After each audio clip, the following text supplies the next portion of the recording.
Respeitável público, sejam bem-vindos aqui a mais um dia no Circo Brasil, aqui o lugar onde você, eleitor palhaço, você pagador de impostos palhaço, você brasileiro feito de palhaço todos os dias, aqui no Picadeiro é o lugar onde você será tratado com respeito.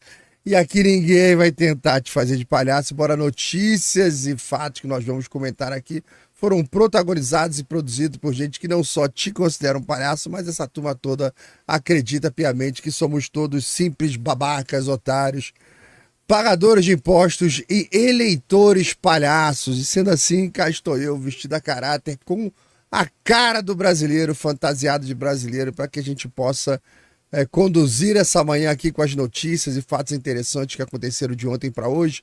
Algumas recordações da semana, tá? Faremos nossos programas assim hoje, tá bom? Prazer estar com vocês. O pessoal tá perguntando como é que tá a recuperação. Eu fiz uma cirurgia, arranquei um dente, ficou um buraco enorme, deu ponto, um monte de problema. Tô tendo que beber água gelada, tomar sorvete, tomar açaí. Assim, tô recuperando. Já ganhei uns 2 quilos na balança. Tá uma beleza. Queria arrancar mais dente, mano. Quando eu tô lá com a lata de sorvete no colo, vendo televisão, eu falo, porra, porque a gente tem tanto dente na boca, acho que pode arrancar mais um, né?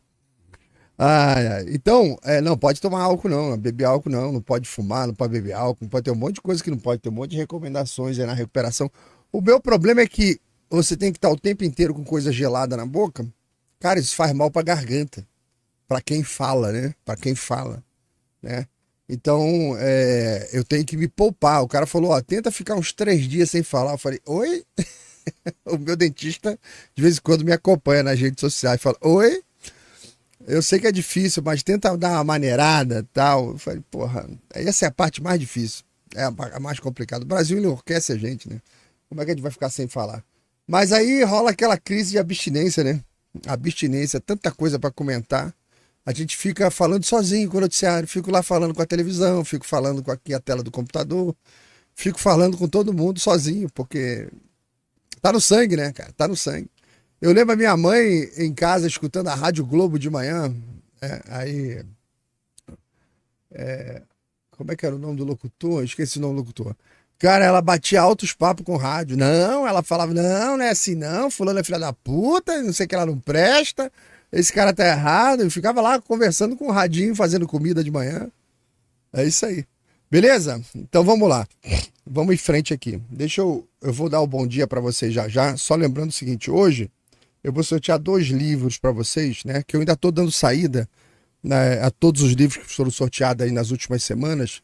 Vocês terem uma ideia, deu uns 500 livros, eu acho, mais ou menos. Ainda tô cheio de papel de correio aqui, de postagem que já foi feita. Quase todo dia eu vou no correio, né? Tá, mais correio, ó. Mais correio, mais correio, mais correio. Aí o pessoal que recebeu tá tudo a caminho, tá bom? Então, tenho mais coisa para embalar. Então eu não posso fazer enxurrada de livros, senão eu não vou acabar isso nunca, né? Eu tenho que dar saída nos livros, então aqui no canal, que é sobre a tecnologia das antenas de Starlink, que ele deve levar uns 20 minutos. Levou uma semana de trabalho para fazer aquela dublagem para vocês, que foi o vídeo mais sensacional que eu já vi, tá? Então, eu consegui, vou mostrar para vocês aqui, ó. Esse vídeo ele só tem 3 minutos, tá? 3 minutos. É um dos maiores especialistas em constitucionalismo lá nos Estados Unidos, que foi chamado para falar sobre a situação brasileira, né? E apenas 3 minutos ele faz um resumo. E essa aula aqui, isso que ele fala aqui é ouro puro, gente. Isso aqui é ouro puro. Quem dera que isso entrasse na cabeça aí dos nossos políticos, tá? Mas eu tive todo o trabalho de fazer isso, tá? Foi o Fernão que me deu esse vídeo, porque esse ponto é muito importante. A gente como país, o brasileiro está na situação hoje que a gente já sabe que a gente não pode ser um telespectador do nosso país. A gente não pode ser público. A gente tem que ser povo. E para a gente ser povo, ao invés de público, que é aquele público sentado só assistindo o noticiário sem reagir a nada, só falando, ai que absurdo, absurdo, absurdo, não. Isso é público. A gente tem que ser povo. Que o povo é aquele que se envolve, que luta, trabalha, que briga aí, tá? E isso aqui, esse vídeo que eu vou mostrar para vocês, traz um pouco disso, né? Que é um conhecimento que a gente precisa ter para que a gente passe a ser povo e não apenas espectador de um país que está acontecendo diante dos nossos olhos, tá? Então, vamos lá. Eu vou dar um play aqui e eu vou parando e comentando. Agora, dê uma olhada de como é que ficou a dublagem. A dublagem ficou perfeita, cara. Ficou muito boa. Inclusive, eu fiz uma do Elon Musk, que ele consegue fazer a dublagem com o tom de voz do cara, com a dicção da pessoa. Ficou sensacional. Mas vamos lá. Atenção no vídeo. Bem, é um grande prazer para... Cadê meu fone de ouvido? Senão vai dar eco. Peraí. Esqueci o fone de ouvido. Cadê meu headphone? Cadê meu headphone? Quem viu aquela dublagem de Star Wars, né? Cadê meu headphone? Aqui, peraí. Aqui. Peraí. Vamos lá. Voltando aqui. Bem, é um grande prazer para mim participar desta reunião, que E sincroniza a boca. A boca está sincronizada também. acredito representar um desenvolvimento muito importante no Brasil. Fui convidado a fazer algumas observações iniciais, oferecer algumas reflexões que possam ajudá-los durante a reunião. Professor Randy Barnett. E tenho 3 ideias básicas que gostaria de pelo menos listar para vocês como uma forma de orientar a discussão. A primeira é o que é uma Constituição. A segunda é o que é originalismo. E a terceira é o que significa de fato soberania popular. Sacou? Rapidamente ele vai explicar. Isso é um conceito. Esse vídeo é ótimo porque ele é pequenininho. Você pode assistir ele 40 vezes, tá? Ele é pequenininho. Então você vai ver o que é a Constituição. O que é a Constituição? Qual a diferença da Constituição para uma lei? A lei que o parlamento fez. Para quem que é a Constituição e para quem que é a lei? Tem diferença, cara. Isso faz a diferença entre um país e outro. Absolutamente. Depois ele fala sobre o originalismo. O que é esse negócio de você ser original, tá? E o que é soberania? Você percebeu que são 3 temas que são importantes e estão em voga aqui no Brasil? Várias pessoas falando o tempo todo de soberania, democracia, Constituição, esse tipo de coisa. Então, são apenas 3 minutos. Vamos lá. Quanto ao que é uma Constituição, minha definição de Constituição é um pouco incomum, mas uma vez que você a ouça, acho que verá que faz sentido. E é que uma Constituição não é a lei que governa a nós, o povo. A Constituição é a lei que governa aqueles que nos governam. Sacou? A Constituição não é o conjunto de leis que governam um povo. A Constituição tem que ser conjunto de regras que governa quem está no poder. Por isso que a Constituição americana começa com We the People, nós o povo, e uma série de instruções para os governantes. Vocês não criarão leis para isso, vocês não criarão lei para aquilo. Então, isso é uma Constituição. A americana é nós, o povo, e o conjunto de regras. A nossa virou assim, nós, o sistema, nós, o establishment, nós aqui, a porra dos parasitas, dando regra pro povo. Olha que coisa simples e genial. Genial. Eles fazem leis para nos governar, mas a Constituição é uma lei que os governa, e é por isso que uma boa Constituição precisa estar por escrito, porque isso é algo que pode orientar, que pode fornecer àqueles que fazem as leis uma lei que os governa. Então, o que é o originalismo? O originalismo, de certa forma, decorre da ideia de que a Constituição é a lei que governa aqueles que nos governam, porque... Sacou? É a lei que governa todo mundo que nos governa. Basicamente diz que o significado da Constituição deve permanecer o mesmo até que seja devidamente alterado por emenda, e é Ou seja, o originalismo é o significado daqueles parágrafos, daquelas leis, daquelas cláusulas, todos eles têm que permanecer imutáveis em seus significados a menos que ele seja alterado por um processo parlamentar que siga todos os trâmites prescritos na própria Constituição. Então, a gente já se aprendeu aqui rapidamente que a Constituição é o conjunto de regras para quem nos governa, tá? O originalismo, que é o que é basicamente seguido a maior parte do tempo pela Suprema Corte Americana e de países sérios também, é que os sentidos das leis são aqueles sentidos originais, quando ele foi criado. Se um juiz qualquer acha, né, que ele tem uma interpretação diferente daquele ponto da lei, ele enfia no cu. Ele pega, prega a rainha dele, passa paninho umedecido, enfia aquele conceito que ele tem sobre aquele ponto da lei lá. Isso é o originalismo. Você tem que manter o que é aquilo que está na gênese, na origem, na fonte, no início. Tá? Eu sou desses. Qualquer juiz que tiver interpretação diferente está fora do cargo. Está fora do cargo. Fora, sai, vai embora. Você não sabe, não entendeu. Não. Então, mas o problema é que no Brasil as próprias faculdades já formam assim, né? O cara já... Não, isso aí depende, né? Aí do tempo, do momento. A gente tem que pensar no social, tal. Aí vai pro caralho a Constituição inteira, qualquer lei. Nada vale porra nenhuma, né? Então, ele vai daqui partir para a explicação, terminando o originalismo, que é... Cara, o sentido original é aquele ali. Você quer modificar, tem um processo legislativo inteiro para você modificar. E algumas coisas não são modificáveis. Você vai ter que viver com aquilo ali. O originalismo é o que faz a ordem acontecer. E essa coisa natural nossa, né, que o pessoal tira as interpretações pentadimensionais do Toba, que o Ancapso fala, né? É o que está destruindo o Brasil, né? Basicamente isso que o originalismo diz. O significado da Constituição, que é uma Constituição escrita, deve permanecer o mesmo até que seja devidamente alterado por emenda. Bingo.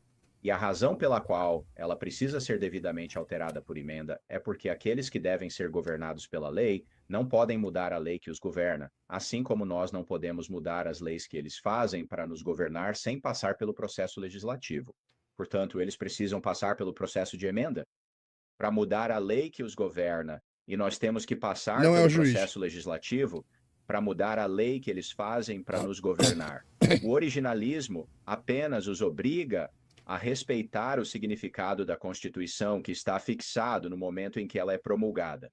Cada pessoa que assume o poder sob a Constituição faz um juramento de obedecer à Constituição, e esse juramento não significaria nada se a Constituição significasse simplesmente o que eles acham que significa ou o que eles querem que signifique. Sacou?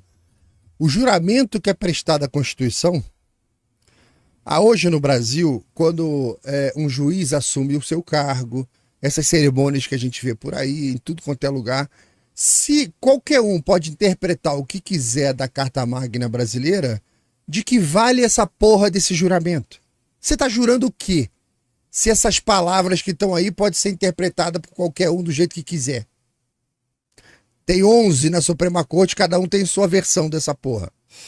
Fora dos outros. Daqui a pouco a gente vai falar do STJ, que aprontou uma ontem. Então, de que adianta os juramentos se você tá jurando, cara, em cima de um pudim? Aquela coisa mole, é uma porra de um prego em cima de um pudim. Isso é a firmeza da Constituição brasileira hoje, é isso. Um prego no pudim. Interessante isso, sobre os juramentos. E é isso, essencialmente, o que o originalismo defende. Defende a ideia de que existe um significado fixo em uma Constituição escrita que obriga aqueles que fazem as leis para nos governar.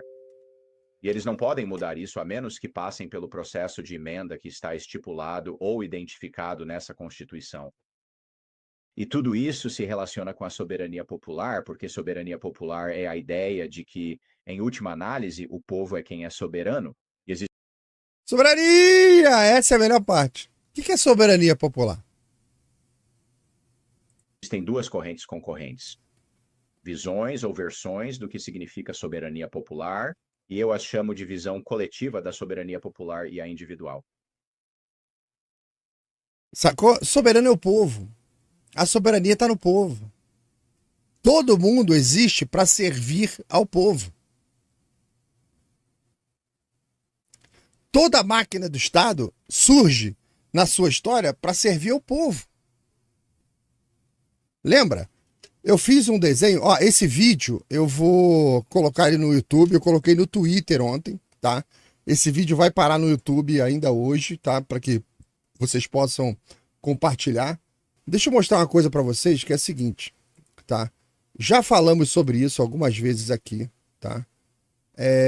Se você, por um acaso, tá? Se você, por um acaso, acontece, sei lá, um meteoro acerta Brasília, apocalipse zumbi, ou qualquer outra desgraça na humanidade, tipo PT, aconteça, e a civilização cai em barbárie, a humanidade vai recomeçar de novo, tá? Vai recomeçar. Então, você vai ter, em algumas regiões do Brasil, imagina, cara, uma guerra aqui no Brasil, uma invasão alienígena, sei lá, cara, acabou a ordem pública, acabou. Seu prédio morreu todo mundo, só tá você sozinho no andar lá, e tu olha teu bairro da janela, tudo pegou fogo, cheio de gente morta pela rua, acabou a civilização. Acabou. Vai chegar o momento em que você vai ter que sair do teu apartamento. Você vai ter que sair de lá. E você vai ter que ir atrás de comida. Você está protegendo a sua família, você tem que arrumar uma arma. Virou filme de apocalipse zumbi. E você vai procurar um local que tenha água, um local que tenha condição de você plantar alguma coisa, tenha fruta, um terreno bom e tal. Então você já vai embora. Você vai ter que sair. Digamos que você chegue numa região aonde ela tem essa condição, você é recebido por outras pessoas com a sua família e vocês começam a montar um núcleo habitacional ali. Ó. Tem um núcleozinho ali, civilizacional. Começam a viver ali, ó, 6 grupos familiares. Vocês estão vivendo ali naquele cantinho. Então o mundo pegou fogo, não tem mais ninguém, vocês descobrem que só tem vocês no mundo. Só tem vocês no mundo. Isso aconteceu, gente, não é uma teoria do palhaço, não. Isso aconteceu o tempo inteiro na humanidade, tá? Se você for pegar a história lá dos esquimós, foi a mesma coisa. Dos aborígenes, a mesma coisa. Dos índios aqui, a mesma coisa. Você sempre, a humanidade vai se formar em grupos. Tem grupos aqui. Grupos familiares, ele vai se formar e tal. E você começa uma convivência. Essa convivência que acontece aqui, pode ser no seu condomínio, pode ser num grupo que sobreviveu ao apocalipse. Essa convivência, ela vai criar um conjunto de regras, tá? As regras saudáveis para aquilo ali. Regras, vão surgir regras daqui, é muito natural surgir regra. Então você vai seguindo com o tempo, aí vai ter os casamentos aqui, vai ter compra-venda, vai ter produção, vai ter briga, aí pode ser que tenha morte, assassinato, vai ter falecimento e tal. Você vai criando um conjunto de regras aqui. Regras. Essa comunidade, tá? Se ela tiver boas regras, ela vai prosperar. Ela vai prosperando, prosperando. E as pessoas que fazem parte desse conjunto humano aqui, elas percebem que existem regras que funcionam bem e tem regras que não funcionam mal. Que funcionam mal. Então eles vão alterando, alterando, alterando, até que você tem, depois de algumas gerações, você tem algumas regras que são consolidadas.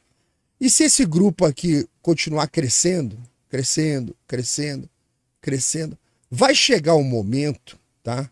Que ele fica tão grande que essas regras que antes, por exemplo, na sua casa, a sua família, ela tem regras. Tem regras na sua casa. Mas essas regras na sua casa, elas não são escritas, já perceberam? Elas não são escritas. Você sabe que se você fizer determinada coisa, tua mãe vai te dar porrada. Você sabe que se você fizer algumas coisas, os seus pais ficarão felizes. Existem regras não escritas. Conforme isso aqui vai crescendo, essas regras passam a ser escritas, tá? Elas passam a ter que ser uma espécie de um código. A humanidade cresceu assim, tá? E ela passa a ser escrita. Quando aquele núcleo humano tem o poder da escrita, quando ela não tem, ela vai passando verbal de geração para geração. Mas no nosso caso é apocalipse zumbi, sobreviveu aqui, o pessoal que morreu, lutou. Eu sei que tem o problema todo aí da violência, da força. Tá aqui a galera que sobrou e tá reconstruindo ali sozinha. A galera do bem que tá aqui. Beleza. Embora tem os seus, no grupo aqui a gente que é o responsável pela força. Então, você tem as regras são escritas. Isso aqui, conforme vai crescendo, chega um momento que você tem que destacar um sujeito desse aqui e falar o seguinte: olha, você vai ser o xerife das regras. Porra, tem que ficar tomando conta agora, tem coisa para fazer, você é o xerife das regras aqui, tá? Então o cara trabalha, né, para aplicação dessas regras, tá?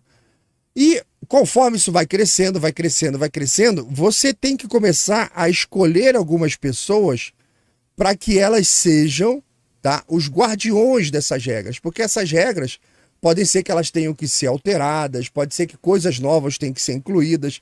Então veja, eu tenho um cara que é a polícia, que vai fazer a regra ser obedecida.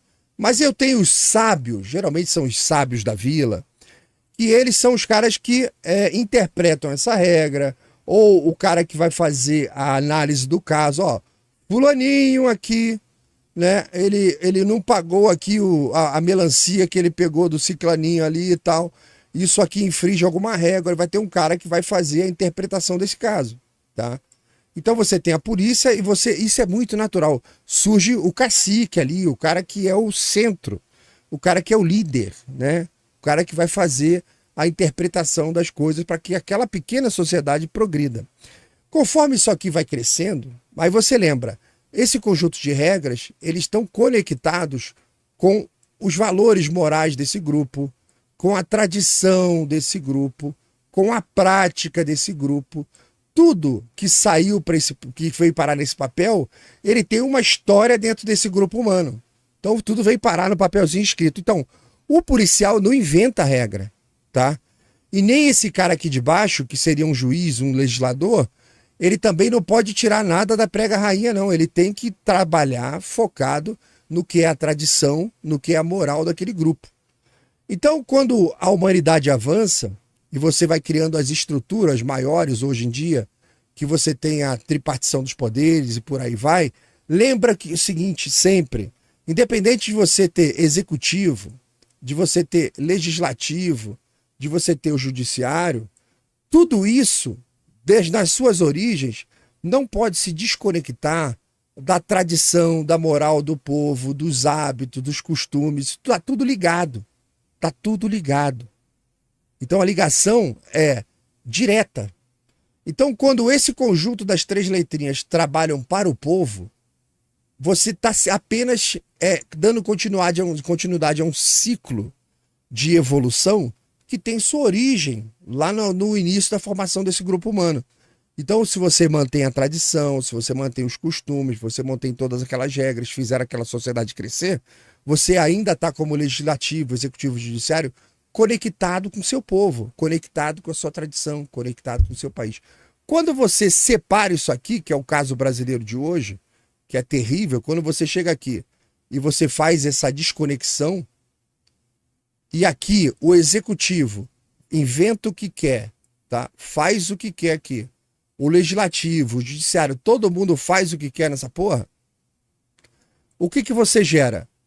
Cada dia que passa, é uma desconexão total com as origens desse grupamento humano. Eles passam a ter uma vida própria, eles passam a ter uma condução própria do dia a dia deles, favorecendo não esse grupo humano, mas os interesses do executivo, do legislativo e do judiciário. Os interesses de todos ali. Então, o grande problema do Brasil hoje é isso aqui, ó. Então, tudo que foi dito nesse vídeo, né, é relativo a esse divórcio. Hoje, a máquina pública se divorciou do povo. Então, quando você fala do constitucionalismo, quando você fala do originalismo, que você fala a Constituição, é o conjunto de regras, tá? Constituição. O conjunto de regras para esses parasitas aqui. O conjunto de regras para eles. E quando eles se apoderam disso, para atacar o povo que reage contra eles, veja, o que eles estão fazendo é muito claramente uma traição às origens daquele país, uma traição às origens daquele povo.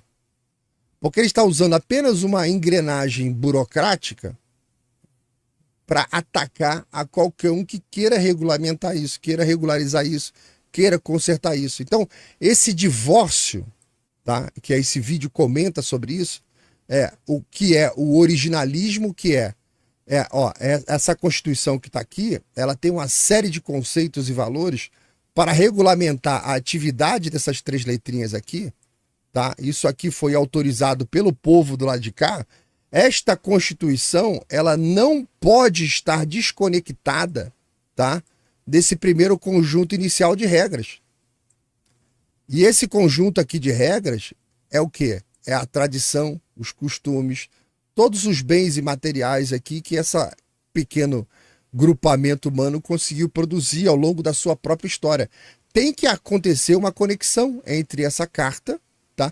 Porque se essa carta ela só foi escrita com os interesses aqui do Legislativo, e como foi a de 88, tá? E aí vai o Executivo se locupletou durante muitas décadas disso, e agora o Judiciário está se locupletando disso, esse divórcio está feito. Divórcio feito é o que a gente está vivendo hoje. Ele fala, o Brasil está polarizado. Eu falo, realmente, está polarizado entre os parasitas e as pessoas que querem consertar e matar o parasita. Essa é a polarização que nós temos. Então, essa desconexão é uma traição. É uma traição histórica, é uma traição jurídica e uma traição humana, porque cada um desses elementos que estão nessas letrinhas aqui, tá? Nem todos participam disso, tá? A gente sabe que dentro dessas estruturas tem várias pessoas que escapam daqui e não participam disso, inclusive por terem escapado dali e ter vindo para o lado de cá do muro, estão sendo perseguidas. Aí a gente vai para a Omerta, né? A Omerta foi aquele vídeo que nós fizemos aqui sobre a psicologia dos grupos criminosos. Então, essas pessoas estão sendo perseguidas, que escaparam e vieram para o lado de cá. Então, esse videozinho importante, que nós acabamos de assistir, que fala sobre o originalismo da Constituição, tá? Fala sobre a Constituição ser um conjunto de regras escritas, teoricamente, pelo povo. A Constituição tem que ter uma sequência da tradição daquele povo, como foi, por exemplo, a Magna Carta 1215, era a tradição do povo. A tradição ali dos condados, né? O Witenagemot lá, tem uns nomes complicados para... então foi uma tradição que seguiu dali, que foi parar no papel, tá? Por isso que você tem até hoje, no caso da Inglaterra, que construiu isso, a tradição é acima da escrita. Então você tem ali uma tradição jurídica que você pode ter caso sendo resolvido hoje por um caso similar que aconteceu em 1650. Então já teve um caso similar e você já tem uma decisão, você segue aquela decisão. Então você veja, o problema brasileiro é esse divórcio, essa separação entre a tradição brasileira, a vontade de um povo, a moral de um povo. Quando surgem leis aí, ó, porra, lei a favor de aborto, essas leis de gênero, esse monte de lei que vai surgindo aí, isso não tem nada a ver com a tradição do povo, isso não tem nada a ver com a moral do povo, nada a ver com o que o brasileiro quer. São coisas criadas por núcleo de interesses externos a isso, que entram no processo legislativo, ajuda da imprensa, ajuda de uma classe aí de verme aí que estão trabalhando lá no legislativo, e depois é seguido à risca pelo pessoal do judiciário, que não tem outra alternativa a não ser seguir as leis, né? Mas aí o judiciário não é originalista, faz interpretação de tudo que quer, tudo que favorece, e você não tem mais nada. Até isso aqui já foi pro cacete já. Isso aqui já do lado de cá já é um zaralho, uma zona, tá? Que não dá para entender, uma decisão não bate com a outra. Esse é o grande problema hoje do Brasil. Esse aqui. Do lado direito nós temos o nosso constitucionalismo atual, tá? E todas as integrações aí dos interesses brasileiros do lado de cá. E do lado de cá o povo assistindo isso aí tudo aí sem saber o que fazer, tá? E no meio dessa porra toda aqui, no meio dessa porra toda, surge aqui uma lata de Baygon, mano. Cadê a minha lata de Baygon aqui, ó? Surge aqui a lata de Baygon, tá? Gigante. Uma lata de Baygon aqui enorme. Opa, perdão. Uma lata de Baygon enorme aqui. Aqui, ó. Tss. Essa lata de Baygon se chama Jair Messias Bolsonaro. O Bolsonaro é impressionante, cara. O cara realmente ele é divinamente assistido. Porque ele trabalhando ou não trabalhando, ele quieto, ele parado em casa, ele produz o mesmo efeito de quando ele estava trabalhando, que é uma espécie de pavor nessa turma toda aqui, tá? Porque o J aqui, ó, o Baigon com J. Cara, nunca foi tão claro. Nunca foi tão claro o efeito que ele produziu nessa época que a gente vive. O governo Jair colocou como uma lata de Baigon colocado no ralo. Você bota no ralo lá e as baratas começam a se agitar. Todas as baratas da República saíram do ralo. Hoje, você que está me assistindo, você não tem nenhuma dúvida sobre quais são as baratas da República. E agora, mesmo agora em casa, parado, sem fazer nada lá, por conta disso, a gente ainda continua sendo apresentado a mais baratas e mais baratas e mais baratas. É impressionante o poder que ele tem de fazer aparecer essas baratas, né? Que é a gente que ou se locupletou, ou traiu, ou ficou travestido de ser a moralidade, um cara correto, né? Um grande brasileiro e tal. Aí você vai ver um bosta, mesquinho. É o que a gente mais vê. Essa covardia institucional aí, sem precedente, deixar o cara preso, tá? É o retrato mais claro desse divórcio. O lado de lá, vocês estão vendo o lado de lá? É um puteiro, uma zona. Então você não tem lei nenhuma, tá? Você está mantendo o ex-presidente preso, já passou de 100 dias, sem acusação formal, sem indiciamento, sem julgamento, nem nada, porque ele está preso nas cautelares de um inquérito que já acabou, já teve indiciamento e tal. Tem gente que fala, não, ele está preso porque ele foi condenado ali, lá no outro, se quer, vá pra puta. Não é porra nenhuma disso. Todo mundo sabe que tem esse processinho maluco aí, inventado, tirado ali da prega rainha, né?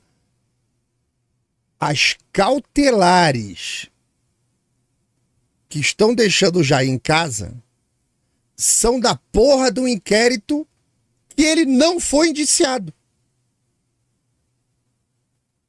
Já acabou. O desprezo que essa turma tem pelo direito, a garantia que essa turma tem de que nada vai acontecer com eles, é assim, ela beira o deboche. É deboche. Porque ele fala, olha, ele tá com as cautelares aí e tal. Foda-se. As cautelares estão do outro inquérito que já acabou. Quem liga? Ninguém liga, não tem consequência, não tem nada. Só que isso é interessante porque isso está fazendo tirar do buraco, né? Você vai tirando aí do esgoto todos os ratos, todas as criaturas podres. Lembra da música do Titãs? Bichos, saiam dos lixos, baratas, por aí vai.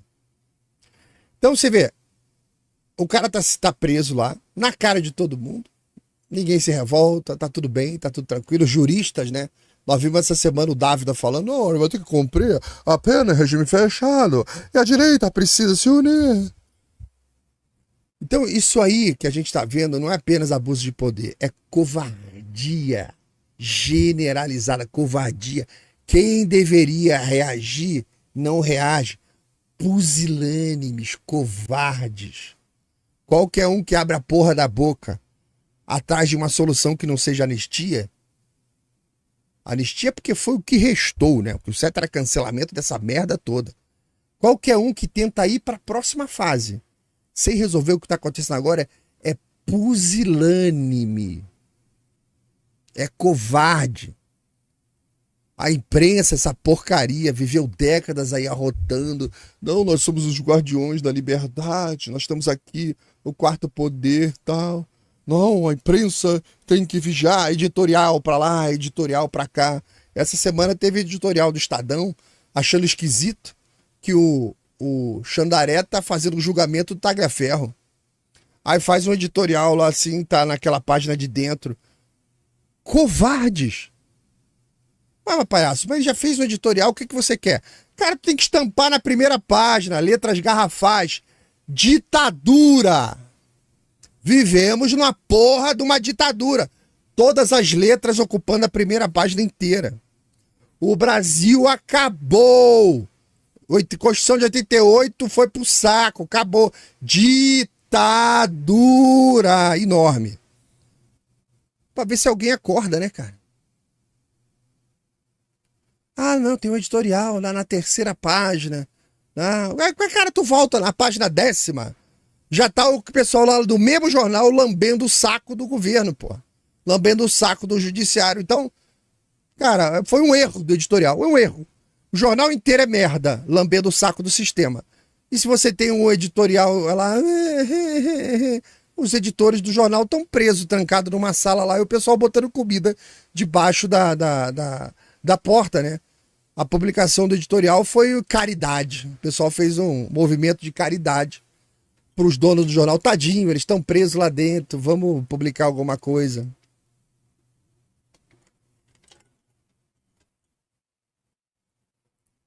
Começa a latejar. Porra. Ai. Cara, a imprensa é uma vergonha, cara. A imprensa é uma vergonha. Eles não só estão nessa posição pusilânime, mas eles estão aplaudindo, cara. Os comentaristas, nós temos um time de comentaristas na imprensa brasileira que são dos piores da história. Tá? Os piores, aquela maluca lá. Veja como é bom. Porra, veja como é bom você sumir da imprensa, minha filha. Porra. O legislativo, né, que na sua própria função de contenção dessas coisas, de criação das leis, de proteção da lei, o judiciário tá limpando a bunda com qualquer lei que saia do legislativo. Qualquer uma.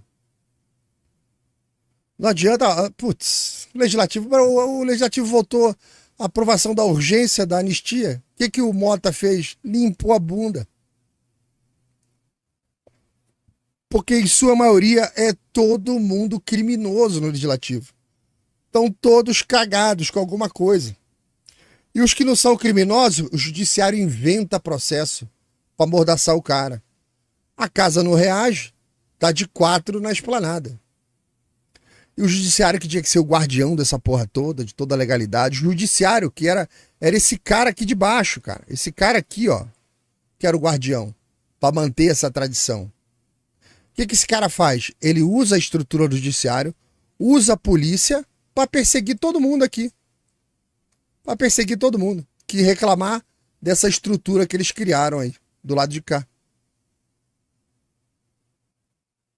Então, eles que tinham que ser o bastião da legalidade estão agindo aí como executor político, ignora prazo, rito, próprio Código de Processo Penal, ignora a Constituição. Agora não terei mais sorteio dessa porra, já viu? Chega na Suprema Corte lá, já vai direto pra Xandaré, não tem mais sorteio nenhum, cara.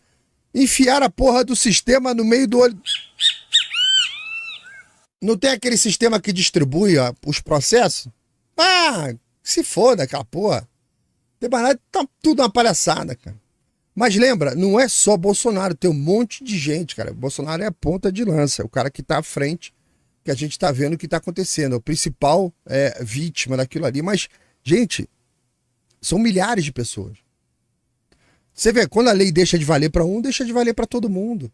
Por isso que você tem que ser intolerante em qualquer irregularidade do legislativo, do judiciário, do executivo. Você tem que ser intolerante em qualquer coisa, porque o que passa, aquilo tem repercussão para todo mundo.